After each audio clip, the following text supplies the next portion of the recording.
Assalamualaikum warahmatullahi wabarakatuh. Bagaimana kabar kalian anak-anak? Ibu harap baik-baik saja. Sebelum memulai pembelajaran, silakan untuk berdoa menurut agama dan kepercayaan masing-masing. Berdoa disilakan.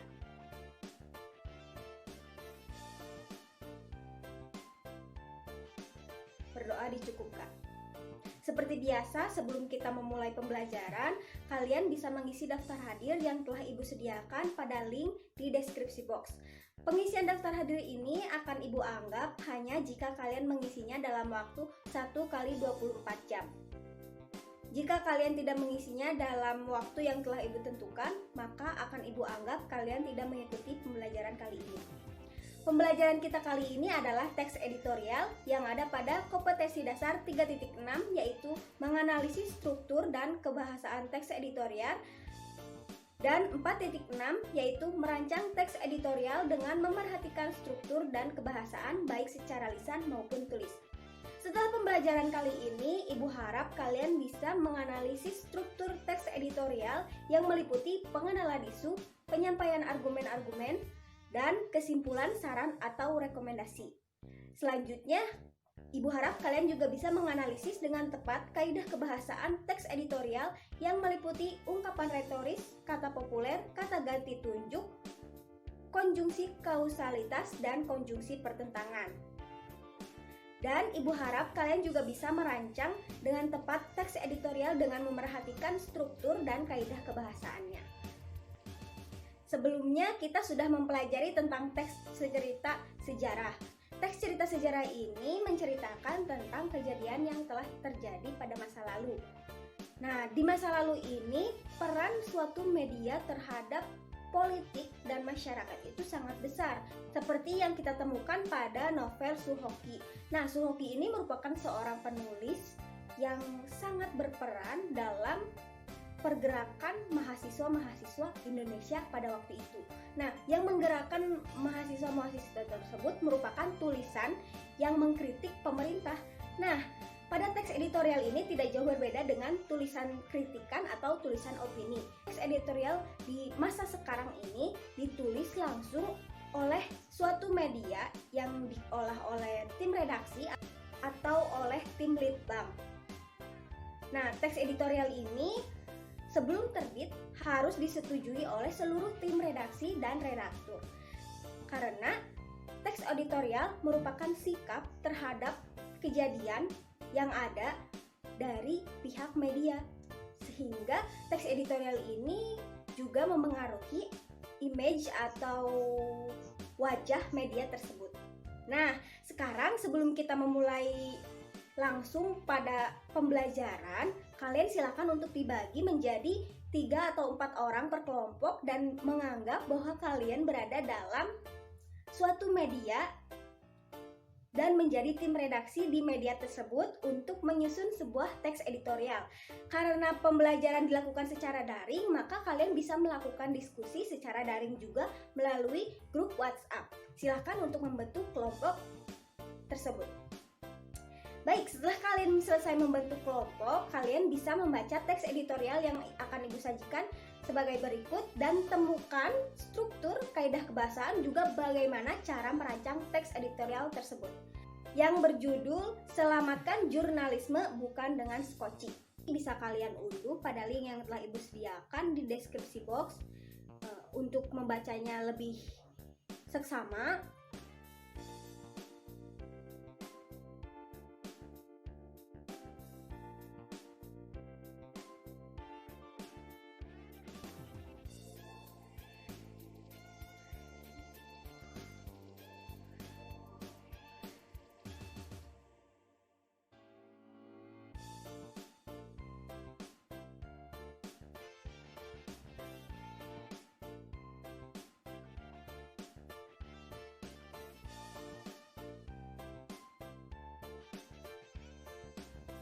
Baik, bagaimana? Apakah kalian bisa berdiskusi dengan lancar? Jika kalian menemukan kesulitan untuk menemukan struktur, kaidah kebahasaan, atau bagaimana cara teks tersebut bisa dirancang, kalian bisa mencari di internet atau di buku-buku lain dan mengumpulkan data-data yang kiranya mendukung untuk bisa menemukan struktur, kaidah kebahasaan, dan bagaimana cara merancang teks editorial tersebut. Nah, setelah kalian mengumpulkan data-data tersebut, kalian bisa mengolahnya sehingga kalian bisa menemukan petunjuk apa saja struktur teks editorial dan kaidah kebahasaan teks editorial, juga bagaimana cara merancang teks editorial. Nah, setelah kalian mengolah data tersebut, kalian bisa memverifikasi kebenaran data yang ada dalam teks editorial. Bagaimana caranya? Kalian bisa mengecek melalui buku-buku atau internet isi dari teks editorial tersebut ada atau tidaknya berita yang mendukung, seperti itu, data-data yang mendukung, sehingga kalian bisa memastikan bahwa teks yang ibu bagikan berdasarkan fakta, bukan hanya opini belaka. Baik, apakah kalian sudah menemukan struktur, kaidah kebahasaan, dan bagaimana cara merancang teks editorial? Sudah? Bagus kalau begitu. Kalian bisa merancang teks editorial berdasarkan data-data yang telah kalian temukan sebelumnya. Setelah kalian merancang teks editorial tersebut, kalian bisa mempresentasikan hasil dari temuan kalian dan juga hasil rancangan kalian oleh perwakilan kelompok kalian. Nah, hasil presentasi ini bisa kalian unggah di YouTube ataupun bisa kalian kirimkan di grup WhatsApp yang ada bersama ibu. Silakan untuk mengerjakannya dengan seksama.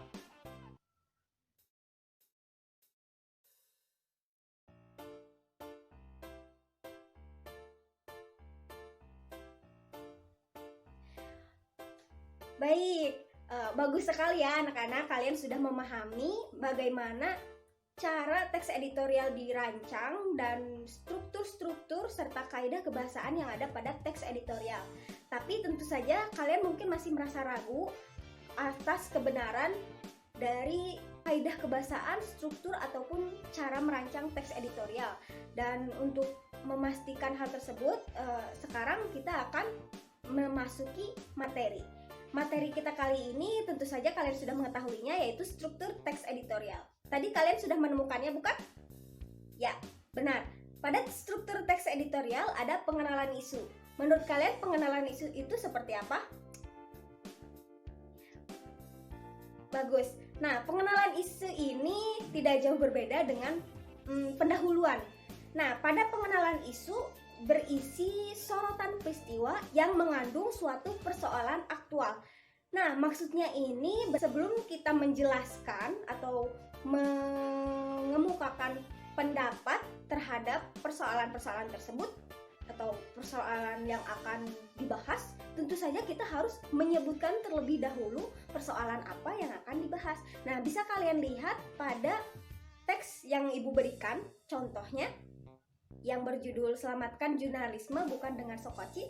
Nah, pada paragraf-paragraf awal terdapat pengenalan isu, yaitu bagaimana jurnalisme ini situasinya pada saat ini secara faktual dan aktual. Nah, berarti paragraf pertama merupakan pengenalan isu, mengenalkan bagaimana situasi atau kondisi jurnalisme pada tahun ini yang dikekang oleh keterbatasan karena adanya COVID-19. Lalu yang selanjutnya ada penyampaian argumen-argumen. Nah, kalian bisa menebak penyampaian argumen-argumen ini berisi apa? Ya, benar, penyampaian argumen-argumen ini adalah pembahasan. Sebelumnya ibu tadi sudah menyebutkan bahwa sebelum membahas harus ada pengenalan isu. Tentu saja setelah ada pengenalan isu, pasti ada penyampaian argumen atau pembahasan. Nah, pembahasan ini merupakan tanggapan-tanggapan dari redaktur media yang bersangkutan berkenaan dengan peristiwa atau kejadian yang faktual dan aktual tersebut. Jadi, penyampaian argumen ini merupakan tanggapan atau opini terhadap kejadian faktual dan aktual yang sedang dibahas. Nah, argumen ini bisa kita anggap sebagai pendapat ataupun opini, namun berdasarkan fakta yang ada dan tidak melenceng dari pembahasan atau isu yang sedang dibahas. Karena tentu saja karena teks editorial ini disusun oleh atau dirancang oleh suatu tim redaksi dari suatu media, sehingga Kualitas dari teks editorial ini akan benar-benar memengaruhi wajah dari media tersebut. Jika argumen-argumen yang disampaikan tidak didukung dengan fakta, maka akan diragukan kebenaran dari teks editorial tersebut. Baik, yang selanjutnya ada kesimpulan. Tentu saja dalam setiap teks kita pasti akan menemukan kesimpulan. Kesimpulan ini berperan untuk menutup sekaligus memberi saran. Nah, pada teks editorial ini kesimpulan berisi tentang saran atau rekomendasi sebagai penutup berupa pernyataan dalam menyelesaikan persoalan yang dikemukakan sebelumnya. Nah, seperti yang telah Ibu singgung sebelumnya, teks editorial ini tidak hanya opini atau tanggapan dari perorangan atau individu, melainkan dari sebuah tim redaksi atau redaktur dari media yang bersangkutan. Sehingga jika hanya mengenalkan masalah-masalah, memberikan tanggapan-tanggapan terhadap masalah tersebut dan tidak memunculkan simpulan atau memberikan saran terhadap masalah tersebut, maka media atau tim redaksi dari media tersebut tidak terlalu kompeten, sehingga pastinya akan ada saran atau rekomendasi. Jadi dalam teks editorial itu sudah lengkap dengan saran atau kesimpulan seperti itu. Kalian bisa kembali lihat teks editorial yang Ibu berikan, apakah ada pengenalan isu, apakah ada penyampaian argumen, lalu apakah ada kesimpulan. Baik, silahkan cek lagi ya. Nah, selanjutnya setelah kalian memastikan ada 3 unsur tersebut, sekarang kita akan memasuki pada kaidah kebahasaan. Kaidah kebahasaan tadi Ibu sudah menyinggungnya sedikit dan kalian pasti sudah mencarinya saat mengumpulkan data-data. Apakah kalian menemukan ada berapa kaidah kebahasaan? Ada 5. Ya, benar, ada 5. Yang pertama itu adalah penggunaan ungkapan-ungkapan retoris. Kalian pasti bertanya, Ibu, penggunaan ungkapan-ungkapan retoris itu yang seperti apa? Apakah yang menggunakan tanda tanya atau yang menggunakan tanda seru atau bagaimana? Nah, penggunaan ungkapan-ungkapan retoris ini bisa menggunakan tanda tanya untuk menarik perhatian pembaca sehingga para pembaca ingin meneruskan, menamatkan teks yang sedang dibaca. Kalian tahu kan retoris itu apa? Retoris ini merupakan seni dalam menulis, atau berbicara. Nah, karena kita sekarang menyajikannya dalam bentuk teks, jadi kita bisa menggunakan tanda tanya atau kalimat-kalimat yang menggugah pembaca untuk ikut merasakan dan melanjutkan bacaan yang sedang dibaca. Jadi tidak harus tanda tanya, tapi kalimat yang dituliskan itu harus berseni sehingga menarik perhatian. Jangan yang kaku dan tidak bisa membuat pembaca tertarik seperti itu. Ya, yang selanjutnya adalah penggunaan kata-kata populer. Kalian tahu kata-kata populer?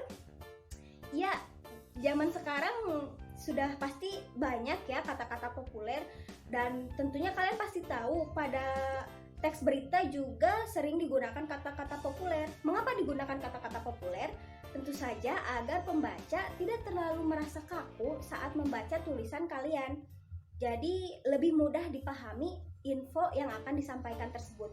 Kata-kata populer ini yang seperti apa? Nah, seperti ribut-ribut, ongkos, tengok, suka, tak suka, geliat, berlebihan, enggan, ekstra keras, pas, atau sebagainya. Jika kalian masih kurang paham, kalian bisa menyebutnya sebagai kata yang tidak baku. Kata tak dan kata tidak baku yang mana? Tentu saja yang tidak. Maka kata tak tersebut bisa kita kategorikan menjadi kata-kata populer karena lebih mudah untuk diucapkan dan tidak terasa kaku saat dibaca. Seperti aku tak suka kamu dan saya tidak suka Anda. Berarti lebih enak yang mana untuk dibaca atau didengar? Saya tidak suka Anda atau aku tak suka kamu? Nah, itu tergantung pada tim redaksi atau redaktur dari suatu media tersebut bagaimana pintar-pintarnya untuk memilih kata-kata yang mudah untuk dipahami oleh pembaca.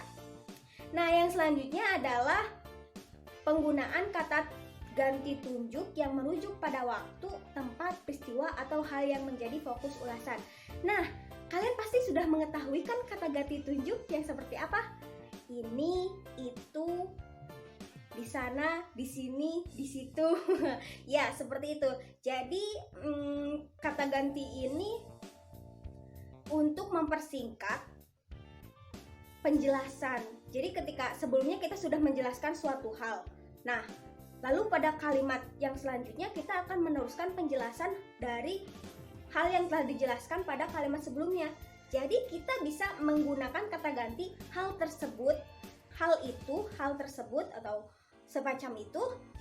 Nah, kita bisa lihat pada contoh juga ada kalimat mental paternalistik semacam ini. Nah, mental paternalistik semacam ini itu merujuk pada penjelasan yang telah dijelaskan pada kalimat sebelumnya. Jadi bisa kalian baca lagi ya dengan seksama apakah sudah sesuai dengan kata ganti tunjuk. Pasti kalian sudah bisa menggunakan kata ganti tunjuk. Karena ketika kalian menunjukkan buku yang ada di tangan kalian, pasti kalian akan menyebutnya ini punya siapa, bukan buku ini punya siapa. Memang bisa digunakan buku ini punya siapa, namun tentu saja hal itu menjadi kurang efektif karena tentu saja yang melihatnya sudah tahu bahwa hal yang dipegang kalian adalah buku. Nah, tidak jauh berbeda dengan kalimat-kalimat yang ada pada teks editorial tersebut karena sudah dijelaskan pada kalimat sebelumnya, jadi tidak perlu lagi menjelaskan pada kalimat selanjutnya untuk meneruskan penjelasannya seperti itu. Jadi untuk menghemat atau mengefektifkan kalimat yang kalian gunakan seperti itu. Yang selanjutnya adalah penggunaan konjungsi kausalitas seperti sebab, karena, atau sebagainya. Konjungsi kausalitas ini, apakah kalian tahu apa itu konjungsi kausalitas?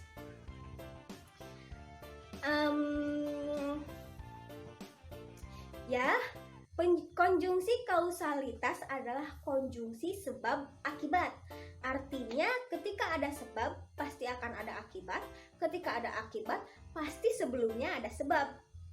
Jadi konjungsi ini kata penghubung ya, kata hubung atau kalimat penghubung antara dua kalimat atau dua kata yang penghubungnya itu memiliki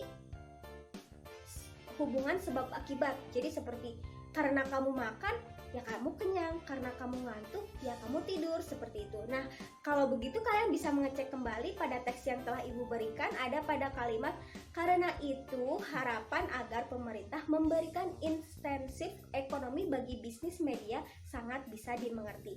Karena itu, nah karena itu kita garis bawahi berarti merujuk pada kalimat yang dijelaskan sebelumnya, sehingga kalimat tersebut bisa menyebabkan jika ada harapan terhadap pemerintah itu bukan hal yang aneh dan bisa dimengerti seperti itu. Kalian bisa membaca kembali ya teks yang Ibu berikan dan memeriksanya. Nah, selain ada konjungsi hubungan sebab akibat, ada juga konjungsi pertentangan. Nah, pertentangan kalian pasti sudah tidak asing. Jadi, meskipun begini tapi begini, meskipun begitu tapi begini, seperti itu. Hal tersebut ini bisa dikaitkan dengan masalah yang diangkat dalam teks editorial yang bersifat pro dan kontra. Misalnya ketika ada hal baik, namun ada hal buruknya juga, ada pro dan ada kontra, ada baik dan ada buruknya, sehingga digunakanlah konjungsi pertentangan ini. Jadi meskipun memiliki sisi positif tetapi juga memiliki sisi negatif, maka digunakanlah penggunaan konjungsi pertentangan ini. Nah, saat kalian merancang teks editorial, sebelumnya kalian pertama kali melakukan apa? Ya, memilih isu. Nah, memilih isu ini sangat penting karena kita harus memilih kejadian apa atau peristiwa apa yang akan diangkat pada teks editorial yang kalian akan tulis. Nah, setelah kalian memilih isu ini, kalian harus mengumpulkan data-data pendukung. Nah, pengumpulan data-data pendukung ini sangat penting untuk meningkatkan objektivitas dari teks editorial yang kalian tulis.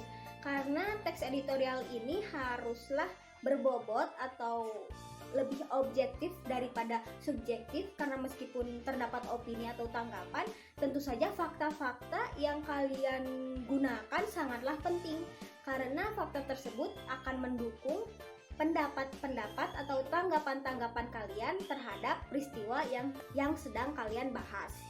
Selanjutnya adalah menghubungkan atau mengaitkan. Nah, yang harus kalian ingat adalah teks editorial ini mencerminkan sikap media tempat kalian bernaung terhadap peristiwa yang sedang terjadi. Jadi kalian tidak bisa sembarangan merancang teks editorial dan dengan seenaknya menerbitkan teks editorial tersebut tanpa melakukan diskusi atau merembukannya dengan tim redaksi lain atau redaktur kalian. Jadi seperti yang telah Ibu sebutkan sebelumnya, teks editorial ini merupakan tanggapan dari suatu media, jadi sikap suatu media terhadap peristiwa tertentu. Jadi sangat penting bagi kalian untuk menghubungkannya atau mengkaitkannya dan mendiskusikannya dengan tim redaksi kalian, seperti itu. Ya, yang selanjutnya setelah kalian merancang draft tersebut dan menulis teks editorial yang kalian rancang tersebut, kalian harus melakukan pemeriksaan secara menyeluruh. Diperiksa dari awal hingga akhir apakah teks editorial tersebut sudah memiliki struktur-struktur yang tepat, apakah kaidah kebahasaannya sudah tepat dan tidak akan menimbulkan suatu masalah terhadap media tempat kalian bernaung, sehingga tidak akan menimbulkan kontroversi yang berlebih. Maksudnya itu untuk meminimalisasi pertentangan dari pihak lain atau pembaca. Nah, karena itu sebelumnya kan Ibu sudah menjelaskan adanya saran. Nah, saran ini sangat penting kan? Jadi kalian tidak boleh sembarangan menuliskan saran yang mustahil atau di luar akal, sehingga tidak akan sama sekali bermanfaat terhadap peristiwa yang sedang kalian bahas. Jadi kalian harus benar-benar melakukan pemeriksaan secara menyeluruh dari awal hingga akhir dan memeriksa juga apakah teks tersebut sudah objektif dan memiliki bobot yang tepat dengan fakta-fakta yang mendukung dari tanggapan-tanggapan yang kalian berikan. Apakah kalian tadi melakukan hal yang sama saat merancang teks editorial? Jika belum, ya nanti bisa kalian praktikkan lagi saat merancangnya di tugas. Nanti Ibu akan memberikan sedikit tugas ya di akhir. Setelah Ibu menjelaskan, kalian jangan lupa untuk mencatatnya. Tentu saja Ibu tidak akan meragukan kalian bisa memahami sekaligus, tapi ada baiknya untuk melakukan pencatatan informasi-informasi yang kalian anggap penting, sehingga kalian tidak akan melupakan apa yang Ibu jelaskan sebelumnya. Sebelum kita menutup pembelajaran, Ibu akan bertanya, kalian ingat kali ini kita mau belajar apa saja? Teks editorial, ya. Teks editorial kita memang sedang membahas teks editorial yang di dalamnya ada kaidah kebahasaan, struktur, dan cara merancang teks editorial. Ya. Nah, bisa kita simpulkan dalam teks editorial ini sangat penting adanya pengenalan isu, penyampaian argumen dan kesimpulan atau saran. Lalu juga terdapat beberapa kaidah bahasa, penggunaan ungkapan-ungkapan retoris, penggunaan kata-kata populer, penggunaan kata ganti tunjuk, penggunaan konjungsi kausalitas, dan penggunaan konjungsi pertentangan. Lalu tentu saja kalian tidak boleh melupakan bagaimana cara merancang teks editorial yang tadi. Yang pertama adalah memilih isu, mengumpulkan data pendukung, menghubungkan atau mengaitkan, dan melakukan pemeriksaan menyeluruh. Kalian harus benar-benar teliti dalam merancang teks editorial ini, karena teks editorial ini haruslah memiliki bobot dan berkualitas, juga memiliki sifat objektivitas. Berbeda dengan opini pribadi yang hanya ditulis oleh secara pribadi dan dipublikasikan secara pribadi dan tidak akan membawa nama suatu media yang besar dan memberikan dampak negatif seperti menurunnya kredibilitas media tersebut. Jadi ingat, saat merancang teks editorial kalian harus benar-benar menulisnya secara teliti. karena dalam teks editorial yang ditulis akan membawa nama media juga kredibilitas si media tersebut. Jika teks editorial yang kalian tulis tidak memiliki sifat objektivitas dan kurang berbobot, maka kepercayaan pembaca terhadap media tersebut akan menipis atau menurun. Selanjutnya, karena kalian sudah paham, silahkan untuk membaca kembali teks yang ibu berikan sebelumnya ya. Dan juga kalian bisa membaca kembali teks editorial yang sempat kalian susun atau yang sempat kalian rancang bersama teman-teman kalian dalam kelompok kalian, dan membacanya apakah sudah sesuai dengan struktur teks editorial, kaidah kebahasaannya, dan apakah kalian sudah merancangnya sesuai dengan cara merancang teks editorial. Silahkan untuk cek kembali ya. Nah, setelah itu ibu akan memberikan tugas secara individu. Nah, kali ini ibu akan memberikan tugas individu untuk menganalisis teks editorial yang berjudul Perubahan Iklim dan Kebakaran Lahan. Bisa kalian unduh di link yang telah ibu sediakan pada deskripsi box. Kalian bisa membacanya dengan seksama dan menjawab pertanyaan-pertanyaan yang ibu sajikan. Karena ini tugas individu, ibu harap kalian bisa mengerjakannya secara mandiri ya.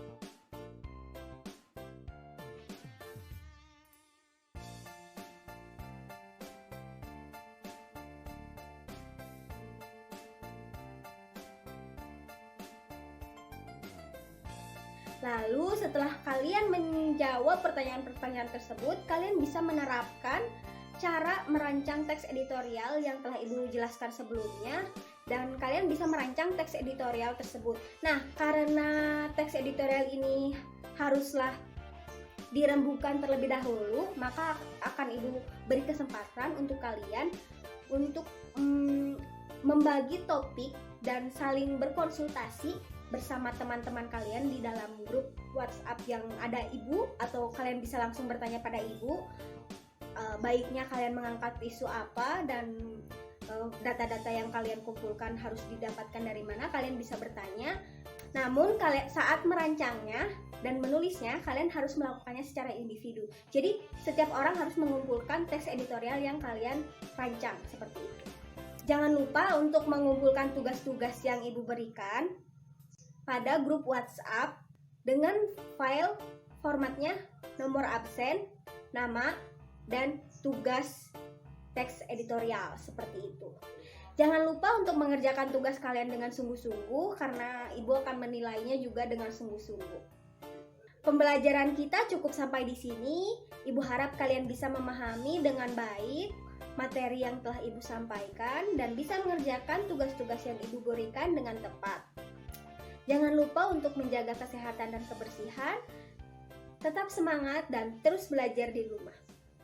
Sampai jumpa lagi. Wassalamualaikum warahmatullahi wabarakatuh.